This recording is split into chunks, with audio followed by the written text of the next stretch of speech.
Village food with Rupsana. আমি সেই রূপসানা আবারও হাজির হলাম প্রত্যেক দিনের মতন দারুণ স্বাদের সুজি ঝরঝরে হালুয়া রেসিপি নিয়ে। আসসালামু আলাইকুম সুপ্রিয় দর্শক বন্ধুরা, আজকের আমি সুজির একদম ঝরঝরে হালুয়া রেসিপি বানিয়ে দেখাবো। আপনারা দেখতে থাকুন এটা আমি কিভাবে বানাই। এই রেসিপিটি বানানোর জন্য আমি এখানে নিয়েছি 200 গ্রাম সুজি। প্রথমে আমি এখানে একটা কড়া বসিয়ে দিয়েছি। কড়ার মধ্যে দিয়ে দেব 1 চামচ ঘি। ঘিটা মেল্ট হতে থাক। ঘি মেল্ট হয়ে গেছে। এখানে কিছু কাজু আর কিশমিশকে আমি আগে থেকে ভালো করে ধুয়ে পরিষ্কার করে রেখেছি। এবার ঘিয়ের মধ্যে দিয়ে কাজু আর কিশমিশটা সুন্দর করে একটু লালচে রং ধরিয়ে ভেজে নেব। কাজু আর কিশমিশটা আমার এখানে ভাজা হয়ে গেছে। এবার আমি তুলে নিচ্ছি। আর ঠিক আমি এইভাবে করে ভেজে নিয়েছি। একই কড়ার মধ্যে আবারও আমি এখানে 1 চামচ ঘি অ্যাড করছি। ঘি মেল্ট হয়ে গেছে। এবার আমি 200 গ্রাম সুজি নিয়েছিলাম। সুজিটা আমি ঘিয়ের সঙ্গে সুন্দর করে একটু হালকা রং ধরে ভেজে নেব।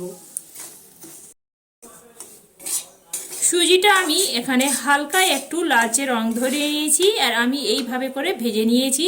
এর থেকে বেশি কিন্তু আমি একদম লাল করব না। সুজিটা ভাজা হয়ে গেছে। এবার আমি সুজির মধ্যে আগে থেকে 4টে এলাচকে সুন্দরভাবে একটু ফাটিয়ে রেখেছিলাম। এলাচ 4টে সুজির মধ্যে দিয়ে দিচ্ছি। দিয়ে একটু নেড়ে চেড়ে নিচ্ছি। এলাচটা দিয়ে একটু নেড়ে চেড়ে নিলাম। এবার আমি এর সঙ্গে দিয়ে দিচ্ছি 100 গ্রাম চিনি। সাথে যাচ্ছে স্বাদ অনুযায়ী নুন। আর দিয়ে দিচ্ছি ভেজে রাখা কাজু আর কিশমিশ।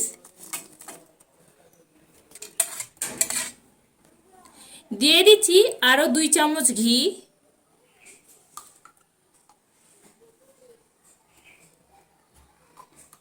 সমস্ত কিছু উপকরণগুলো দিয়ে দিলাম।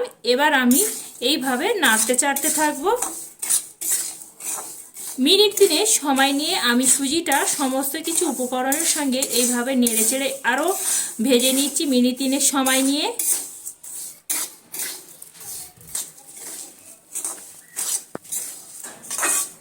সুজি ভেজে নিতে মিনিট 3 সময় ধরে ভেজে নিতে সুজি থেকে একটা এলাচের যখন সুন্দর একটা ফ্লেভার বের হবে। এবার আমি এর সঙ্গে দিয়ে দেব এখানে যে বাটি মেপে আমি এখানে চিনি নিয়েছিলাম, সেই বাটি মেপে আমি এখানে 1.5 বাটি পানি অ্যাড করব। 1 বাটি নিয়ে আমি এখানে একটু নেড়ে চেড়ে নিলাম। আরও আমি এখানে 1/2 বাটি এখানে দিয়ে দিচ্ছি।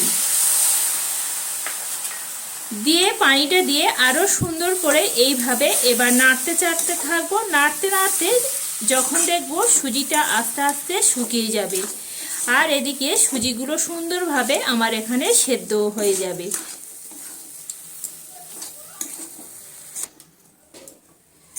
দেখতে পাচ্ছেন বন্ধুরা, সুজিটা নাড়তে নাড়তে কি সুন্দরভাবে একদম আমাদের এখানে সুজিটা একদম ঝুরঝুরে হয়ে গেছে, দেখেই বুঝতে পাচ্ছেন। এবার আমি এখানে দিয়ে দেব আরো 1 চামচ ঘি। এই সময় ঘিটা দিলে সুজিটা আরো সুন্দর নরম হয়ে যায় আর সুজি থেকে একটা ঘিয়েরও ফ্লেভারও পাওয়া যায়। এইভাবে হলেও বন্ধুরা আমার মতন করে এই সুজির ঝুরঝুরে হালুয়াটা একবার বানিয়ে দেখতে পারেন। খেতে বন্ধুরা একদম অসাধারণ হয় আর বাড়িতে থাকা কয়েকটি উপকরণ দিয়ে একদম তৈরি করে নেওয়া যায় এই সুজির হালুয়াটা। এখানে আমার সুজির হালুয়াটা একদম রেডি হয়ে গেছে। সুজির হালুয়াটা এবার আমি নামিয়ে নেব। নামানোর আগে একটু আমি দেখিয়ে দিচ্ছি কতটাই ঝরঝরে হয়েছে।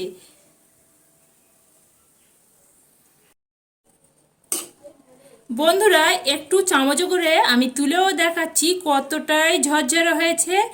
একে অপরের গায়ে একদম লাগেনি আর দলাও পাকিয়ে যায়নি সুজিগুলো। বন্ধুরা আজকের এই সুজির হালুয়া রেসিপিটি যদি ভালো লেগে থাকে প্লিজ একটা লাইক করে দেবেন আর লাইক করে সাথে থাকবেন এইভাবে নিত্য নতুন রেসিপি পাওয়ার জন্য।